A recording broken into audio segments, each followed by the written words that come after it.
Seruan ilahi Rabbi, samina wa ata'na. Bismillahirrahmanirrahim. Assalamualaikum warahmatullahi wabarakatuh. Alhamdulillah, nahmaduhu wa nasta'inuhu wa nastaghfiruh wa na'udzu billahi min shururi anfusina wa min sayyiati a'malina. Man yahdihillahu fala mudilla lahu wa man yudlil fala hadiya lahu. Wa asyhadu an la ilaha illallah wahdahu la syarika lahu wa asyhadu anna Muhammadan 'abduhu wa rasuluh. Allahumma shalli wa sallim wa barik 'ala nabiyyina Muhammadin wa 'ala alihi wa sahbihi wa sallama tasliman mazida. Wa ba'du, ikhwani wa habibin azzakumullah, Bapak Ibu sekalian, jamaah salat maghrib Masjid Ami Abdullah yang dimuliakan oleh Allah Subhanahu wa taala. Alhamdulillah, kembali kita bersyukur kepada Allah atas karunia-Nya, atas nikmat-Nya.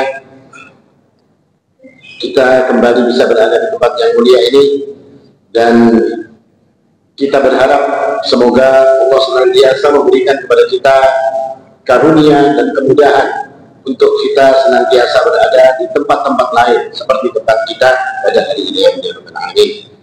Ikhwani wa akhwati azakumullah, berbicara tentang karunia, tentang rahmat Allah Subhanahu wa taala, ada sebuah ayat dalam Al-Qur'an. Allah Subhanahu wa taala berfirman, "Qul bi fadlillahi wa bi rahmatihi fa bidzalika falyafrahu huwa khairum mimma yajma'un." Qul, katakan wahai Rasul sallallahu alaihi wasallam, bi fadlillahi wa bi rahmatihi fa bidzalika falyafrahu, dengan karunia Allah dan dengan rahmatnya lah, dan dengan rahmat Allah, maka dengan itu berbahagialah kalian, bergembiralah kalian. Huwa khairum mimma yajma'un, dia itu lebih baik daripada apa saja yang kalian kumpulkan. Artinya ayat ini memerintahkan, Allah memerintahkan kepada Rasulullah untuk menyampaikan kepada kita dengan sebab karunia Allah, dengan sebab rahmat Allah Subhanahu wa taala, kita diperintahkan untuk bergembira.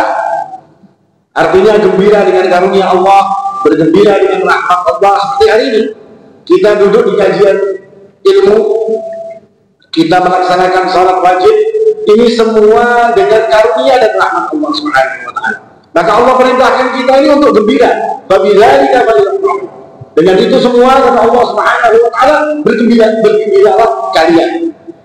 Dan para ulama menyatakan yang dimaksud disuruh oleh Allah Subhanahu wa taala, diperintahkan oleh Allah Subhanahu wa taala kita ini untuk gembira adalah dengan sebab karunia dan rahmat Allah Subhanahu wa taala, yang kemudian itu menjadikan kita bersyukur dan menjadi lebih taat kepada Allah Subhanahu wa taala. Maka kita disuruh bergembira.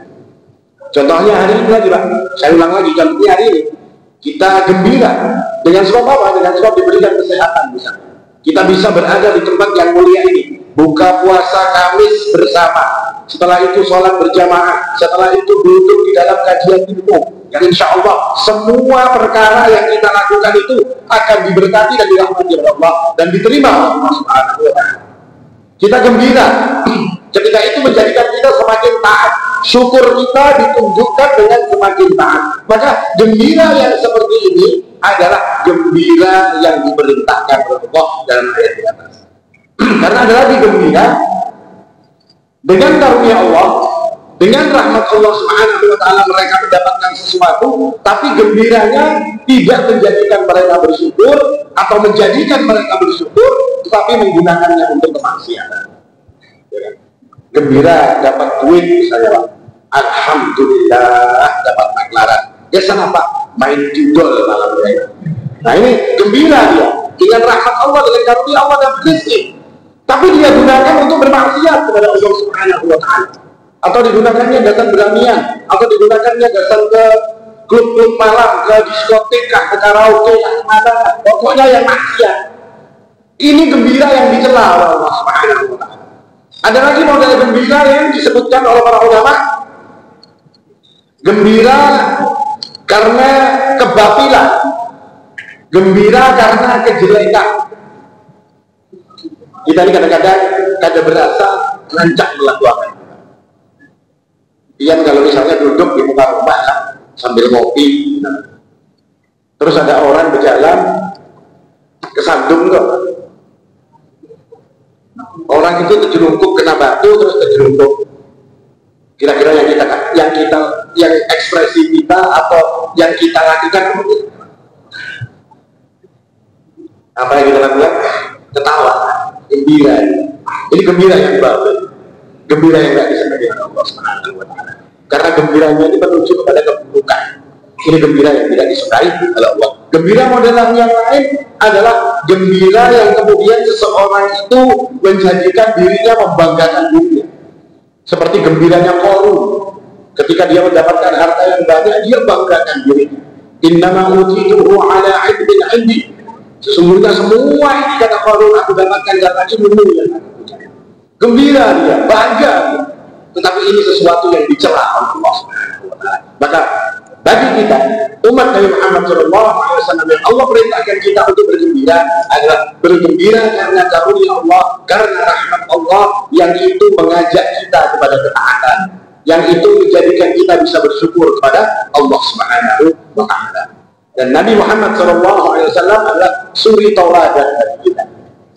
Kita ingin lihat apa sih yang menjadikan Nabi itu gembira, biar kita bisa menirunya. Apa yang menjadikan Nabi senang supaya kita bisa menjalankannya itu di dalam kehidupan kita sehari-hari. Karena digambarkan bahwasanya Nabi Muhammad SAW itu kalau gembira, beliau tidak bisa menyembunyikan kegembiraan. Disebutkan dalam satu riwayat oleh Ka'ab bin Malik. Karena Rasulullah SAW tidak surra istanara wajhuh. Nabi itu kalau gembira, ada sesuatu yang menyenangkan beliau, istanara wajhuh, wajahnya itu bersinar-sinar. Kata sahabat ini tadi, hatta ka'annahu qit'atul qamar, sampai seolah-olah wajah gembiranya Nabi bersinar itu seperti potongan rembulan. Artinya kadang-kadang disembunyikan kalau Nabi itu lagi sedang senang. Ini jadi wakada na'rifu dzalika minhu. Seperti itulah kata Ka'ab bin Malik, kami mengetahui bahwasanya Rasulullah itu sedang gembira. Lalu pada perkara apa yang akan kita bisa tiru Nabi Muhammad SAW itu bergembira? Artinya ada hal-hal yang menjadikan Nabi senang, menjadikan Nabi gembira, sehingga kita bisa meniru yang seperti ini. Yang pertama disebutkan oleh para ulama, wa kana sallallahu alaihi wasallam yafrahu bidukhulin nasi bil Islam. Nabi itu senang, gembira kalau ada orang yang masuk Islam. Terkhusus kalau orang yang masuk Islamnya ini orang yang terpandang atau orang kaya. Nah, tapi jangan sudon dulu malah Nabi kadang mengharapkan duitnya orang ini tadi, ya kan? Nabi gembira kalau orang kaya itu masuk. Kenapa kalau orang terpandang dan orang kaya masuk Islam, Nabi itu senang? Bukan karena Nabi mengharap duitnya, jauh Nabi daripada itu. Karena yang namanya orang terpandang, orang kaya di zaman Nabi Muhammad SAW, kalau sudah masuk Islam, berbawaan orang-orang yang lainnya umpatan beratan masuk Islam. Seperti Nabi menginginkan Walid bin Mughirah itu untuk masuk Islam.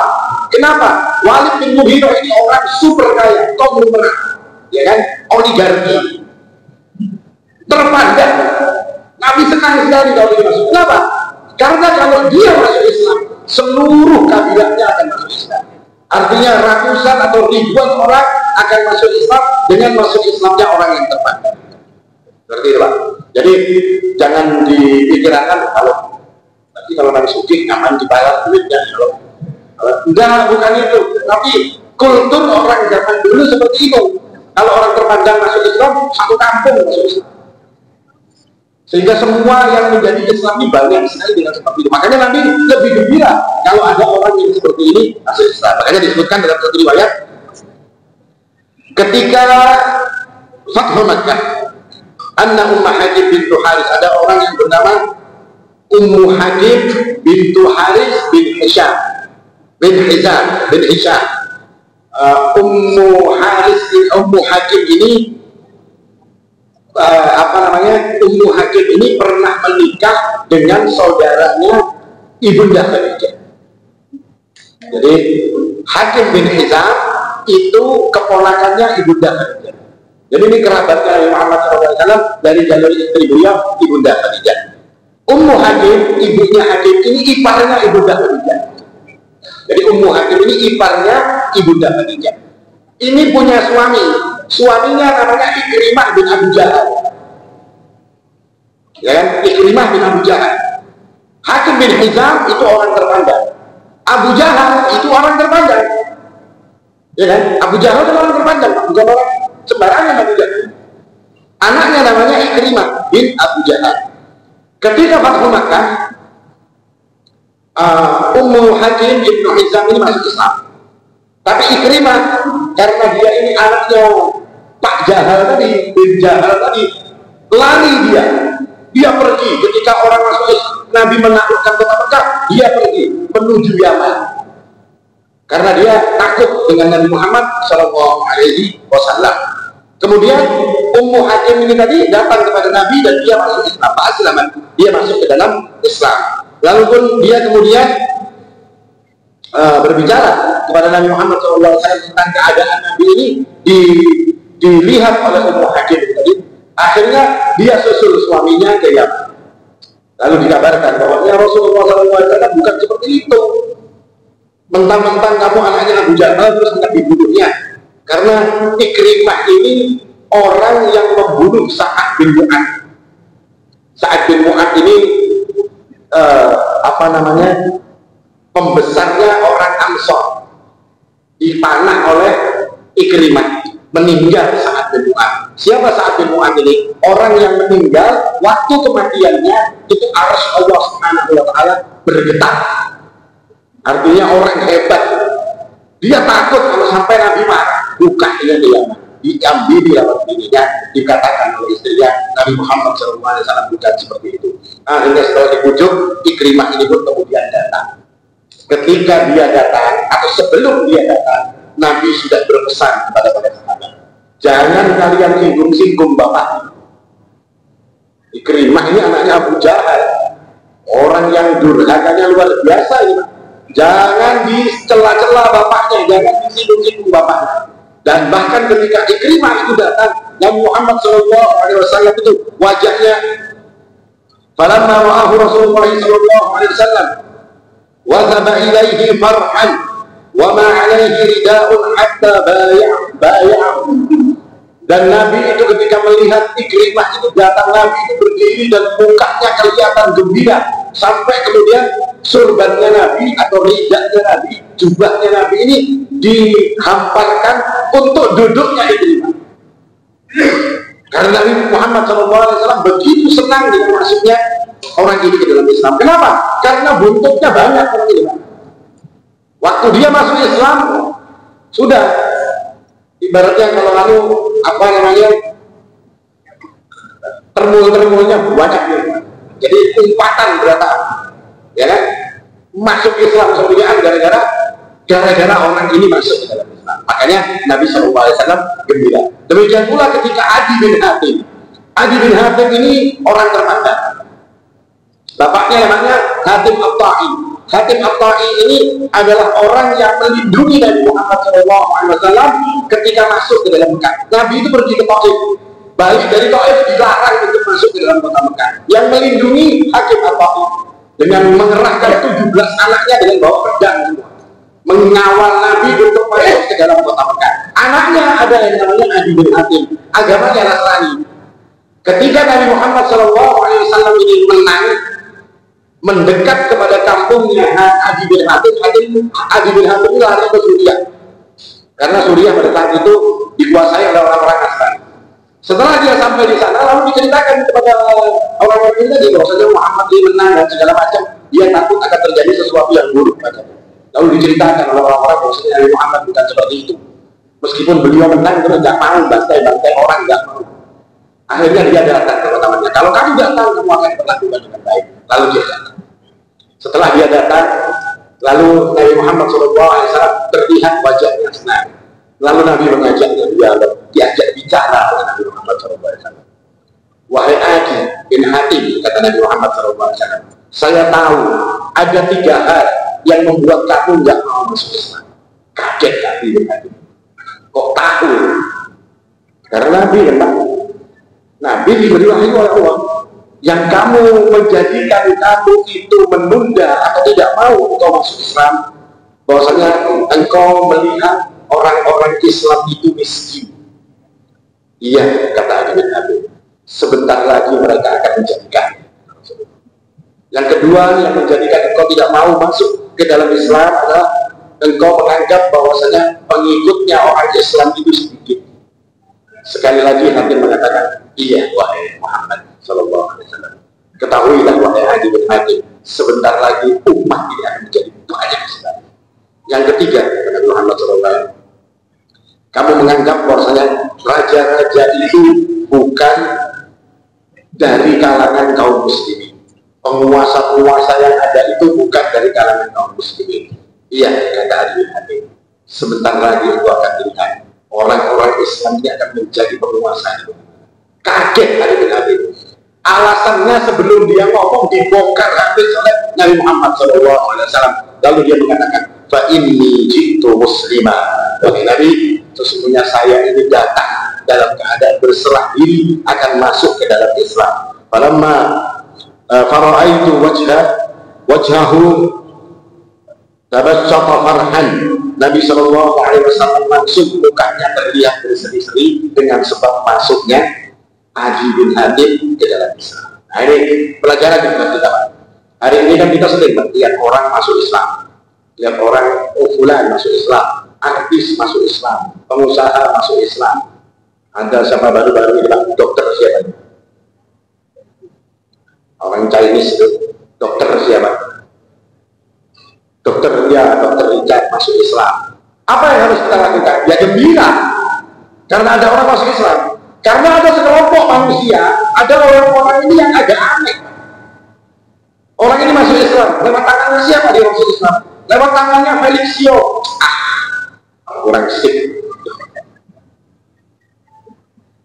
Oh, lewat tangannya si Fulan, dia masuk Islam. Tidak ada urusan. Yang penting dia masuk Islam dulu. Nabi Muhammad SAW senang orang yang masuk Islam.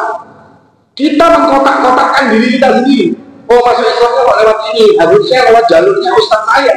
Kok lewat ustaz yang lain, tidak boleh itu, ya kan? Kita biarkan saja mereka, yang penting kenal Islam dulu. Dan kita doakan mereka mendapatkan hidayah supaya ngerti sunnah, supaya ngerti tauhid yang benar, supaya jangan dicela duluan. Nabi nggak pernah mengajarkan seperti itu. Siapapun dia yang masuk Islam, Nabi akan benar.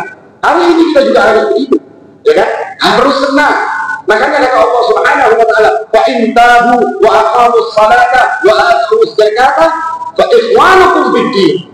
Kalau dia tobat, artinya dari Nasrani masuk Islam, dari Yahudi masuk Islam, dari ateis masuk ke dalam Islam. Fa in tabu wa aqamus salata wa atuz zakata, dia sholat lalu dia bayar zakat, apa kata Allah Subhanahu wa taala? Fa ikhwanukum fid-din.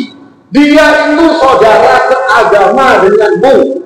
Bukan saudara seorganisasi, Pak. Saudara seagama artinya Muslim, Islam. Bukan saudara seorganisasi. Dia masuk Islam tapi tidak masuk Muhammadiyah. Tidak ada seperti itu, Pak. Tidak boleh kita ngomong seperti itu. Yang penting masuk Islam dulu. Setelah Islam ini sudah dia selamat. Sudah selamat dia daripada keburukan-keburukan, sudah diampuni dengan syahadatnya, dosa-dosanya yang telah lalu oleh Allah Subhanahu wa taala. Selanjutnya kita doakan supaya dia kenal sunnah, dia kenal tauhid yang benar, dia kenal ini, kenal ini dari doa-doa kita. Nah, karena kita ini sebelum-belumnya sudah modelnya antipati, modelnya kayak itu. Akhirnya apa? Bisa berorang dia ikut liberal, ikut yang aneh-aneh. Jadi kenapa? Salah kita. Ada saudara yang masuk Islam langsung dikenal, oh, maksudnya lewat ini, maksudnya lewat ini. Nah, ini perlu jadi pelajaran buat kita. Nabi tidak pernah seperti itu. Nabi begitu gembira ketika ada orang masuk ke dalam agama Allah Subhanahu wa taala. Nah, ini pelajaran yang pertama buat kita. Senang karena saudara kita bertambah dari kalangan kaum muslimin. Yang kedua, Kapan Nabi senang? Wa fariha sallallahu alaihi wasallam bisibai khabari yusaddiqu ba'da ma akhbar bih. Nabi itu senang ketika beliau itu mendengar kabar, yang kabar itu membenarkan apa yang sudah beliau ucapkan. Kadang-kadang Nabi itu mengucapkan tentang sesuatu, tapi sahabat itu beriman dengan apa yang diucapkan Nabi Muhammad SAW. Tapi kadang-kadang ada orang datang, ya Rasulullah, keadaannya seperti ini, sama lawan Vietnam dipanggil oleh Nabi, cocok dengan yang diomongkan oleh Nabi. Nabi senang kalau berita seperti itu. Kenapa jadi senang? Karena itu akan semakin menguatkan imannya orang-orang yang bersama beliau SAW. Seperti contohnya, Nabi itu pernah bercerita tentang Dajjal. Dajjal itu seperti ini, kata Nabi. Dajjal itu sifat-sifatnya semua disebutkan oleh Nabi Sallallahu Alaihi Wasallam. Lalu kemudian sahabat pun beriman, percaya dengan cerita Nabi, tidak mendustakan. Lalu suatu hari datang seseorang bernama Tamim Ad-Dari, ya kan? Tamim Ad-Dari ini datang kepada Nabi Muhammad SAW. Lalu Tamim Ad-Dari bercerita. Apa cerita Nabi?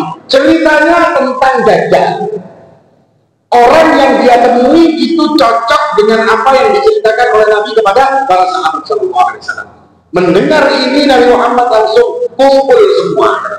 Sahabat-sahabatnya disuruh kumpul semua. Lalu Nabi SAW mengatakan, atadruna lima jama'tukum, tahukah kalian kenapa kalian ini semua saya kumpulkan? Maka mereka mengatakan, Allah wa Rasuluhu a'lam. Allah dan Rasulnya yang maha tahu. Inni wallahi ma jama'tukum lirahbatin wala lirahbah, walakin jama'tukum li'anna Tamim Ad-Dari kana rajulan nasraniyah.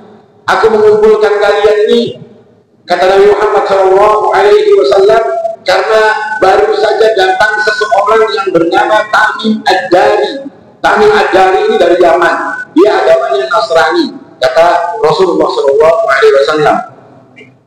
Faja'a fabaya'a wa aslam. Dia datang, lalu dia membaiatku, kata Nabi, dan kemudian dia masuk ke dalam Islam. Wa haddatsani haditsan wa alladhi kuntu uhaddithukum an Masiihid Dajjal.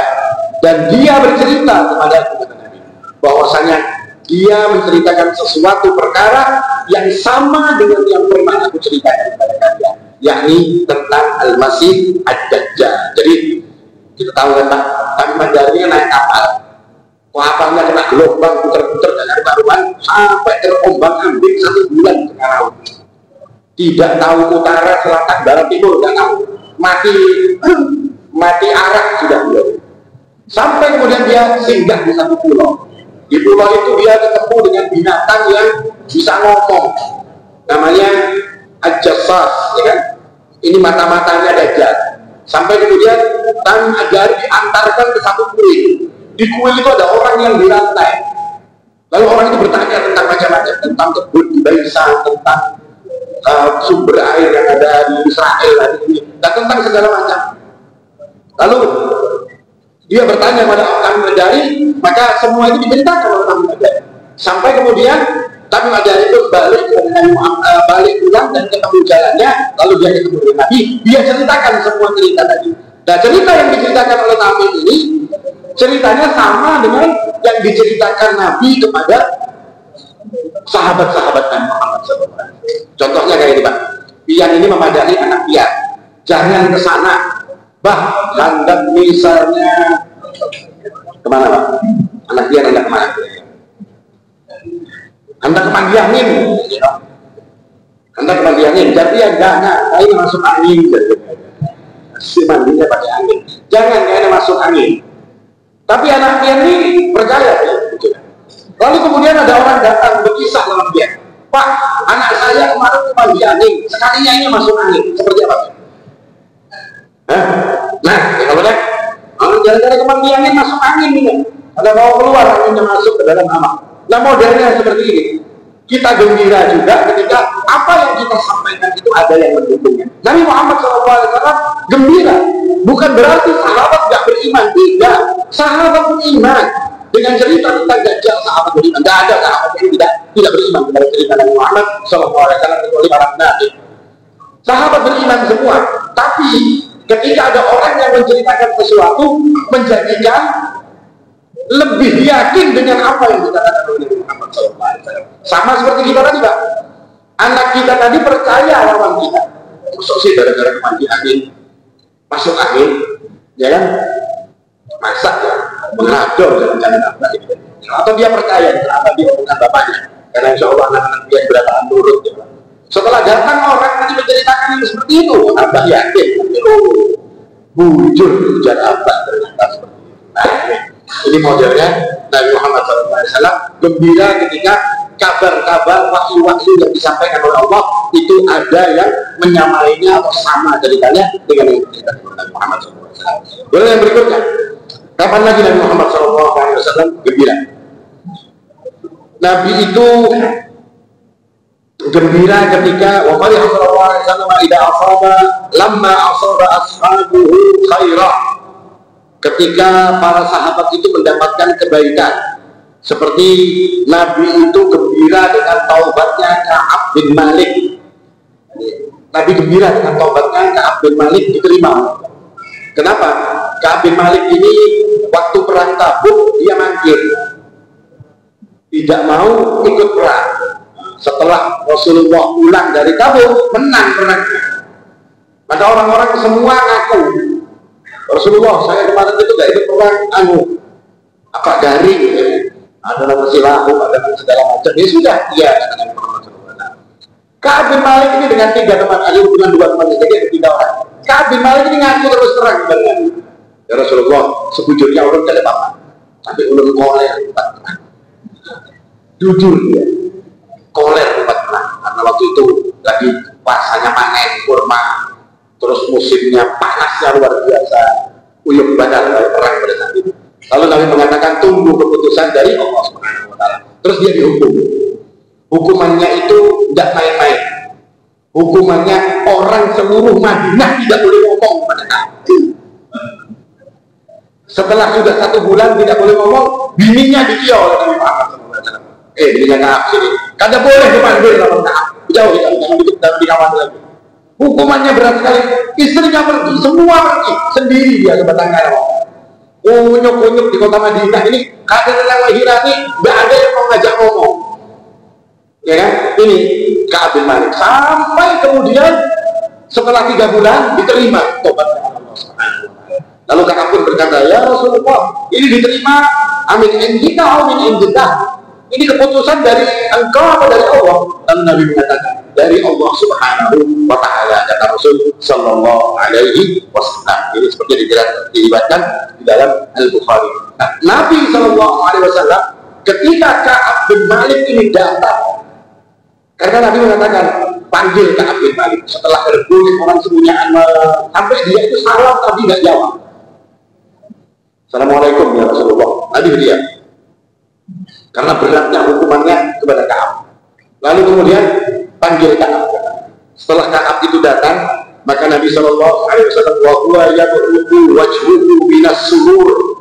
Wajahnya Nabi ini berkilat-kilat karena kegembiraannya. Artinya senang sekali sahabatnya ini diterima tobatnya oleh Allah Subhanahu wa Ta'ala. Lalu Nabi mengatakan absyir bi khairi yaumin marra 'alaika mundu waladatka ummuk. Bergembira engkau wahai Ka'ab bin Malik dengan 1 hari di mana hari itu lebih baik daripada hari yang paling baik yang pernah engkau lewati setelah engkau dilahirkan. Artinya ini hari yang paling baik. Kenapa? Karena Allah mengakui ketakwaannya, Allah terima taubatnya, Allah sebut namanya dia, Allah sindir tentang 3 orang sahabat Nabi SAW ini dalam Al-Quran. Disebutkan di dalam Al-Quran tentang 3 orang. Gembira sekali Nabi Muhammad Sallallahu Alaihi Wasallam ketika ada orang yang tobat tadi menghadap kepada beliau Sallallahu Alaihi Wasallam. Nah, maka ini juga jadi hikmah buat kita lah.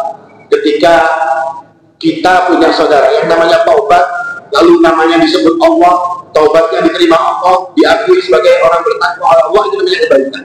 Hikmahnya bagi kita ini harus gembira kalau punya saudara, punya teman yang mendapatkan kebaikan. Jangan malah sangit, hatta dia musuh dengan kita, ada percekcokan antara kita dengan dia. Tapi ketika dia mendapatkan nikmat, harus senang. Itu sunnah Nabi. Nabi Muhammad itu nggak pernah merasa tidak senang dengan sahabatnya yang mendapatkan sesuatu kebaikan. Enggak. Nah, kita diajari. Kalau ada saudara kita mendapatkan kebaikan, senanglah, ikutlah senang. Ibnu Umar itu pernah berkata, saya itu senang kalau di suatu daerah ada hujan turun. Meskipun saya nggak punya sawah, tapi saya senang karena di sana ada kaum muslimin. Saya senang, kata Ibnu Umar, kalau ada seorang hakim yang memutuskan satu kasus dengan adil, meskipun itu bukan kasus saya, kata dia. Ya kan? Meskipun itu bukan kasus saya, tapi saya senang kalau ada orang yang mendapatkan keadilan. Seperti kita seharusnya juga seperti itu, Pak. Kalau orang mendapatkan keadilan, ya senang. Ada orang mendapatkan nikmat, senang. Maka ini menutup semua pintu hasad yang ada di dalam hati yang bisa jadi itu akan muncul. Karena itu bawaan manusia. Dibisik-bisiki lewat setan bisa jadi hasad. Karena orang lain dapat kebaikan, orang lain dapat sesuatu yang satu nikmat. Nah, ini perlu untuk kita jaga. Ikut senang saja itu sudah baik. Pian senang, tetangga pian misalnya apa? Nukar apa misalnya? Jangan kawin lagi ya sekali. Apa misalnya nukar apa? Ini dapat rezeki apa? Ikut senang. Padahal kita kan uji praktiknya lah, Pak. Cuma kita senang. Jangan kepada itu simpulan hanya ini dapat maklaran misalnya. Cuan ya. Jangan orang itu ya. Nah, tuan-tuan apa? Kan ada perancingannya sama sekali. Nggak boleh gitu.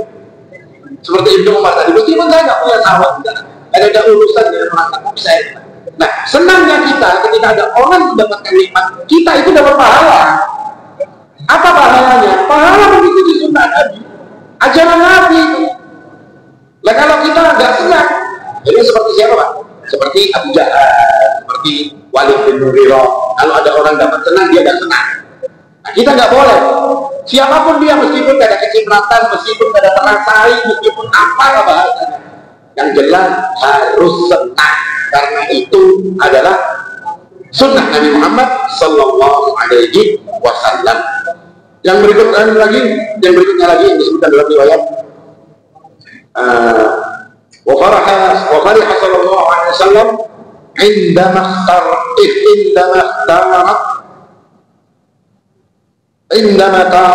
ikhtarathu Aisyah wa azwajuhu radhiyallahu anhunna jami'an.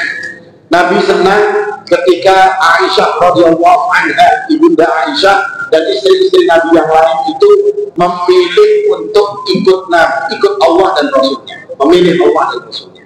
Seperti disebutkan dalam surat Al-Ahzab ketika turun ayat ya ayyuhan nabiyyu qul li azwajika in kuntunna turidna al-hayata ad-dunya wa zinataha fata'alayna umatti'kunna wa usarrihkunna sarahan jamila. Wahai istri-istriku, kata Nabi, kalau kamu memilih dunia, maka aku akan kasih engkau kecukupan dunia. Tapi setelahnya, kata Nabi, kalian akan ceraikan dengan cara yang baik-baik. Wa in kuntunna turidna Allah wa rasulah wa daral akhirah, kata Nabi Muhammad SAW. Tapi kalau kalian itu memilih Allah dan Rasulnya dan memilih akhirat, fa innallaha a'adda lil muhsinati minkunna ajran 'azima. Allah akan menyediakan untuk kalian ini semua pahala yang sangat besar. Kenapa sampai Nabi menyuruh ini? Jadi begini, Pak. Ketika Islam itu sudah menang, kan banyak rampasan perang, Pak. Banyak rampasan perang, banyak harta. Sahabat yang ikut perang kan dapat jatah. Nah, sahabat-sahabat ini yang dapat jatah, bininya ditukarakannya baju bagus, ditukarakannya apa misalnya kita hari ini HP-nya iPhone misalnya. Jangan diberi emas perhiasan dan segala macam, itu dijulur gini. Ini sahabat. Istrinya Nabi kata, padahal kan Nabi dapat 20% dari rampasan perang itu. 20% itu milik Nabi. Kumusnya itu milik Nabi SAW. Tapi kada dijulurnya lawan bini oleh Nabi Muhammad SAW. Cuma dicukupi makan minumnya, selesai, sisanya dibagi-bagi loh. Nah, istrinya ini kan, ini anak buahnya ada bina aksi-aksi. Jadi kalau betapa Ibunda Aisyah lawan bini sahabat yang lain, itu kan aksi sahabat yang bini sahabat yang lain. Padahal kan ini bininya presiden, ya. Masa bininya presiden bajunya nukar di Sudi Mampir, terus anak buahnya nukar di Plaza Senayan kan beda. Jadi para bini ini kemudian ya Rasulullah ini kayak ini ya, belum dimarakan ini bang, belum minta baju ini bang, minta perhiasan ini, semuanya komplain kepada kalian. Parahnya kamu mau ikut pilih saja kita. Kamu kalau mau dunia aku kasih, minta seperti bini-bininya orang-orang itu, bubari umat punna, aku kasih kalian semua mata dan perhiasan dan kalian apapun yang kalian inginkan dari perkara dunia. Tapi setelahnya aku jelek. Tapi kalau kalian mau ikut gayanya Nabi, ikut seperti caranya Nabi, maka kalian akan mendapatkan surga dan kalian dipanggil oleh Allah sebagai wanita-wanita yang baik dan Allah akan membalas kalian dengan balas. Nah, ketika istrinya ditawari oleh Nabi Muhammad SAW, ini cerita asalnya Pak. Lalu istri-istrinya dipanggil oleh Nabi mengatakan, inni zahirun laki amrah fala alaiki alla ta'jali hatta tastamiri abawaiki. Sini wahai Aisyah, saya mau bicara kepadamu tentang satu hal, tapi kamu jangan putuskan dulu, kamu rundingan dulu dengan bapakmu. Ujar Nabi Muhammad SAW, maksudnya berunding dulu lawan abah, lawan mintuhan dan disuruh berunding. Lalu Aisyah mengatakan, lalu setelah diberitahukan oleh Nabi Muhammad SAW, pilih Nabi atau pilih dunia. Lalu Aisyah mengatakan, radhiyallahu anha, qad alima anna abawayya lam yakuna ya'murani bi firaqih. Dan aku sudah tahu, kata Ibunda Aisyah, Anda juga sudah tahu, ya Rasul, gak mungkin bapak saya, ibu saya menyuruh saya cerai dengan Anda. Ya, gak mungkin, kata Ibunda Aisyah. Lalu intinya seterusnya, Ibunda Aisyah memilih aku pilih bersama Nabi, meskipun miskin apa segala macam gak masalah. Intinya pada ujungnya nanti gak pakai runding-rundingan. Udah Ibunda Aisyah disuruh berunding, ada macam berunding-runding, ulun langsung memilih dia. Saya pilih Allah dan pilih Rasul. Ini Ibunda Aisyah radhiyallahu anha. Nah ini jadi hikmah juga Pak. Ini kalau yang ikut tafsir surat Al-Ahzab ini pernah dibahas di Al-Kitab tafsir Al-Ahzab, ada ayat ketika tadi di dalam surat Al-Ahzab. Ini intinya mengajarkan kepada kita, mengajarkan khususnya kepada para wanita, hendaknya para wanita itu mengikuti gayanya suaminya dalam urusan itu. Ayat ini mengajarkan seperti itu. Jangan dipaksa abahnya gajinya 4 juta, mandek, macam panjang gitu kan. Bisa dipenuhi, bisa, tapi kan makan sebulan, ya, atau bisa dipenuhi tapi punya utang. Abahnya tidak mau hutang, tidak mau pusing dia dengan hutang-hutang. Nah makanya ini ajaran buat istri, gak boleh seorang istri itu menuntut kepada suaminya yang di luar daripada kemampuan suaminya. Penghasilan anggap 4 juta terlalu sedikit misalnya, anggap penghasilan 10 juta misalnya, ya. Tapi dari si anak 3 ekor sekolah, biaya sekolahnya sudah 2 juta, asal biaya makan di rumah selama 1 bulan ya anggap 4 juta sudah jawab, termasuk sudah diirit-iritakan, sudah bayar listrik, bayar banyu, bayar segala macam, ya. Bayar ini, bayar itu, anggap sisa 2-3 juta sisa daripada biaya tadi. Menginginkan sesuatu, kita tukar mobil cicilannya sebulan 5 juta. Loh ini uangnya ada cuma 3 juta. Jadi harus ada yang dikorbankan. Apa yang dikorbankan? Ujung-ujungnya kayak yang dikorbankan belanja di rumah.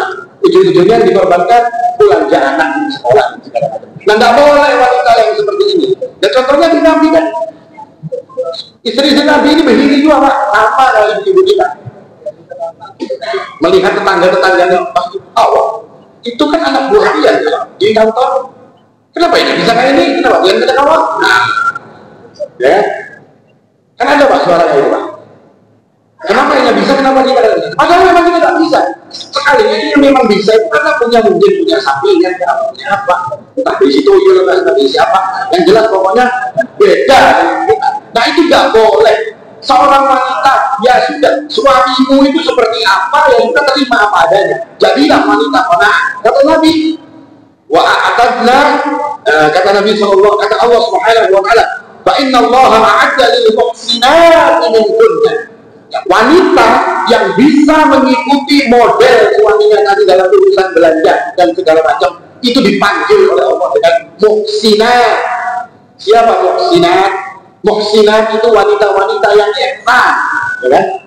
Yang sudah mendapati derajat yang paling tinggi, sudah iman, sudah Islam, sudah iman, baru ihsan. Wanita-wanita seperti ini disebut sebagai muhsinat, wanita yang pada posisi paling tinggi dalam urusan agama. Nah, ini yang perlu menjadi perhatian bagi kita, bagi ibu-ibu pada khususnya.